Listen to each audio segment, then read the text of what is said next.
요셉의 길고 긴 그 이야기를 간단한 몇 개의 그런 주제를 통해서 다시 돌아보는 그런 시간을 가져보겠습니다. 요셉의 이야기는 우리가 주일학교 때부터 많이 들어온 이야기 중에 하나이죠. 다윗과 이 골리앗만큼 그 이야기만큼 드라마틱한 그런 이야기의 구성을 가지고 있는데요.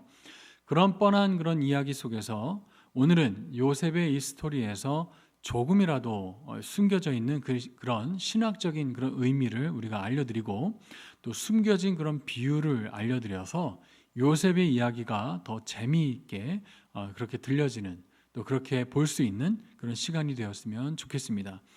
요셉의 이야기에서 그 첫 번째 숨겨진 주제는 옷입니다. 옷을 어떤 걸 입고 있느냐에 따라서 그 사람의 지위와 그리고 신분을 나타내죠. 옷만 봐도 그 사람의 직업을 알게 되기도 합니다. 창세기의 기자는 요셉의 이야기에서 옷이라는 걸 이용해서 숨겨진 이 메시지를 전달해 주고 있습니다.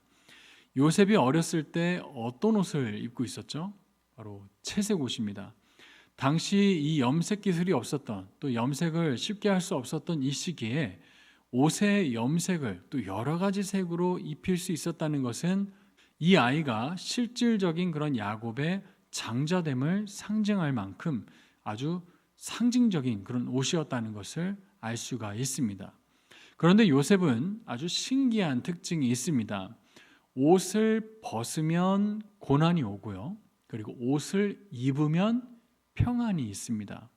자, 아버지가 입혀준 이 채색 옷은 어떻게 되어지죠? 창세기 37장 23절과 24절 말씀 보시면 요셉이 형들에게 이르매 그의 형들이 요셉의 옷 곧 그가 입은 채색 옷을 벗기고 그를 잡아 구덩이에 던지니 그 구덩이는 빈 것이라 그 속에 물이 없었더라. 자, 이렇게 벗겨짐을 당하게 되죠. 그리고 요셉에게는 이제 새로운 옷을 입게 됩니다. 보디발의 종으로서 지내면서 입게 되어지는 종의 옷입니다. 그는 가정의 총무가 되면서 모든 일이 잘 되어지죠. 하지만 그가 종의 옷을 벗는 순간 또 다른 사건이 일어나게 됩니다. 자, 창세기 39장 12절 말씀입니다. 그 여인이 그의 옷을 잡고 이르되 나와 동침하자. 그러나 요셉이 자기의 옷을 그 여인의 손에 버려두고 밖으로 나가매. 이렇게 벗겨짐을 당하니까 또다시 요셉에게 고난이 찾아옵니다. 그래서 억울하게 감옥에 가게 되죠. 그리고 마지막으로 요셉이 입게 되어지는 옷은 어떤 옷일까요? 창세기 41장 42절 말씀입니다. 자기의 인장 반지를 빼어 요셉의 손에 끼우고 그에게 세마포 옷을 입히고 금사슬을 목에 걸고.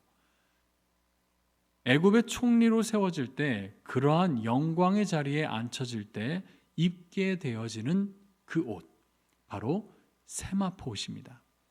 한 가정의 영광에서 이제 한 나라의 영광의 자리로 옮겨지게 되는 것이죠. 근데 이 애굽의 총리로 또 애굽의 2인자잖아요. 그럼 뭔가 더 화려한 옷을 입을 것 같지 않으신가요? 뭐 황금 옷이라든지 아니면 뭔가 더 막 화려한 그런 멋있는 옷을 입을 것 같은데 겨우 이 애굽의 2인자에게 입혀주는 옷이 세마포 옷이라니. 네, 너무 시시하지 않습니까? 참 뭐 없어 보일 것 같아요. 하지만 여기에는 그리스도의 예표가 숨겨져 있습니다. 바로 만왕의 왕이신 그 예수님께서 이 땅에 다시 오시는 이 재림의 때에 어떤 옷을 입고 이 땅에 오실까요? 요한계시록 19장 14절에는 이렇게 예언되어져 있습니다. 하늘에 있는 군대들이 희고 깨끗한 세마포 옷을 입고 백마를 타고 그를 따르더라. 나귀를 타고 예루살렘에 입상하셨던 분이 나중에 백마를 타고 오신대요.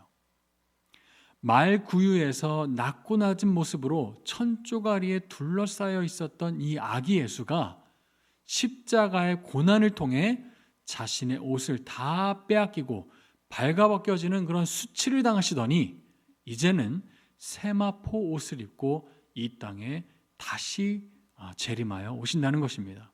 이러한 영광의 날과 그리스도에 숨겨진 이 메타포를 요셉의 스토리를 통해서 알 수가 있습니다. 자, 두 번째 주제는 나이입니다. 요셉의 이야기에서 중요한 부분 중에 하나가 바로 이 요셉의 나이에 있다는 사실을 알고 계셨나요?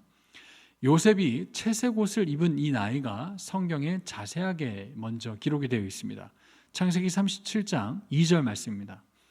야곱의 족보는 이러하니라. 요셉이 17세의 소년으로서 17세의 소년이죠.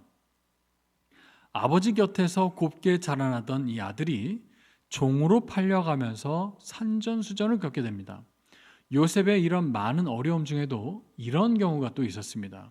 요셉이 간수장으로 있을 때 이 바로 왕의 떡 굽는 그런 관원장과 술 맡은 관원장이 동시에 한날에 감옥에 오게 되었습니다. 그리고 또 한날에 꿈을 꾸게 되었습니다. 그래서 그 꿈을 하나님의 지혜로 요셉이 아주 정확하게 해석을 해주죠. 그리고 정말 그 꿈대로, 그 꿈의 해석대로 술 맡은 관원장만 다시 왕에게 가는 복직을 하게 되었고요. 떡 굽는 관원장은 사형을 당하게 되었습니다. 자, 그러면 사실 이 술 맡은 관원장의 입장으로서는요, 실제로 그 꿈대로 이루어졌다는 것 자체가 정말 신기한 일인데요. 그것을 또 신기하게 해석하여서 맞춘 이 요셉의 존재도 정말 신기할 따름입니다. 그러나 성경은 이 놀라운 이 신기한 이 경험을 했던 이 술 맡은 관원장에게 기적 같은 방식으로 하나님께서 이 일을 처리하십니다. 창세기 40장 23절 말씀입니다. 술 맡은 관원장이 요셉을 기억하지 못하고 그를 잊었더라. 어떻습니까? 잊어먹은 게 더 신기한 사건이죠. 정말 기적 같은 사건입니다. 이 잊어버렸던 사건을 만 2년 뒤에, 2년 후에야 다시 이 기억을 떠오르게 하십니다. 자, 바로가 이상한 꿈을 꾸게 되면서부터이죠. 창세기 41장 1절 말씀 보면 만 2년 후에 바로가 꿈을 꾼 주라고 되어 있습니다. 술 맡은 관원장이 그때 자신의 있었던 일을 생각하면서 요셉을 추천합니다. 그는 하나님의 지혜로 요셉이 바로왕 앞에 나아가 꿈을 풀어서 해석하게 되면서 그는 애굽의 총리가 되었습니다. 자, 그러면 애굽이 총리가 되었을 때 그 나이가 몇 살이었을까요? 성경은 아주 정확하게 알려주고 있습니다. 창세기 41장 46절 말씀입니다. 요셉이 애굽 왕 바로 앞에 설 때에 30세라 그가 바로 앞을 떠나 애굽 온 땅을 순찰하니. 이 30이라는 이 나이는요, 고대 근동에서 아주 중요한 나이입니다. 30부터는 공적인 책임자의 자리에 설 수 있는 시작되는 나이입니다. 만약에 요셉이 그럴 일은 없겠지만 20대의 그런 나이에 이 꿈을 해석했다면 그는 꿈 해석에 대한 그런 포상만을 받고 고향으로 그냥 돌아왔을 것입니다. 총리까지는 되지 못했을 것입니다. 왜냐하면 공적인 이 자리에 공무원으로서 또 어떤 왕의 일을 또 이런 중요한 관직에 앉을 수 있는 최소 나이가 30살이기 때문이죠. 그래서 바로는 이 재앙과 이 위기의 문제를 이보다 더 잘 알고 또 이보다 더 잘 맡길 수 있는 사람이 없다고 판단했고 또 그의 나이가 딱 정확하게 30살이었기 때문에 그에게 바로 인장 반지를 꺼내어서 총리로 삼을 수 있었다는 것입니다. 30이라는 이 나이를 생각하면 바로 연결되는 분이 있을 거예요. 바로 예수 그리스도의 공적 이 십자가의 사역을 시작한 나이입니다. 예수님은 사실 어렸을 때부터 아주 영특하셨고요. 그리고 하나님의 지혜가 있었습니다. 그래서 분명히 어렸을 때부터도 세상에 자신을 드러낼 수 있었을 겁니다. 그럼에도 불구하고 그분은 30살이 될 때까지 기다리셨죠. 하나님의 때를 기다리셨습니다. 그분의 사역을 모두 다 인정할 수 있는 그런 단독적인 그분의 사역을 할 수 있는 그 시대, 그 때를 하나님은 기다리셨던 겁니다. 그리고 그 시대의 사람들의 인식을 위해서 참고 기다리신 것이죠. 우리들은 이렇게 하나님의 때를 위해서 우리들 또한 참고 기다리는 그런 인내가 있어야 할 것입니다. 그때까지 우리가 벌어지게 될 그런 많은 상황들에 대해서도 분명히 하나님의 역사와 또 하나님의 주관하신 가운데 있다라는 것을 믿으셔야 할 것입니다. 이렇게 요셉의 이야기를 통해서 분명하게 우리가 알 수 있는 것은 바로 하나님의 주권, 그리고 하나님의 섭리, 그리고 하나님의 인도하심을 우리가 깨닫게 되어집니다. 그러나 이렇게 길고 긴 요셉의 스토리에서 정작 이 이야기의 주인공은 요셉이 아니라는 것을 혹시 알고 계시나요?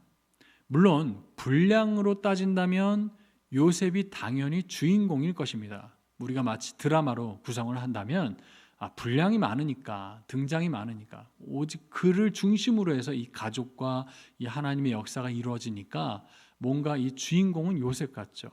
그러나 하나님의 이 구원의 사역, 그리고 그리스도를 예표하는 그런 상징으로 볼 때 요셉보다 더 중요한 주인공과 같은 그런 역할을 맡은 인물이 있습니다. 그 인물은 이 요셉 스토리에서 누구일까요? 그 인물에 대해서는 우리가 다음 주에 알려드리도록 하겠습니다. 자, 그러면 우리가 한 주간도 하나님의 은혜 가운데 또 하나님의 섭리를 믿으면서 하나님의 주권을 믿으면서 믿음으로 살아가시는 우리 예수가족 청년부가 되기를 소원합니다. 감사합니다. 일곱 색깔 무지갯빛 채색 옷을 볼 때 우리 아버지 날 얼마나 사랑하는지 알아. 형들은 이런 옷 받을 수 없겠지. 나는 이 채색 옷을 자랑하고 싶어. 색깔 무지갯빛 아름답게 빛나는 채색 옷 요셉 기뻐 주면 주네 주의 축복에 빛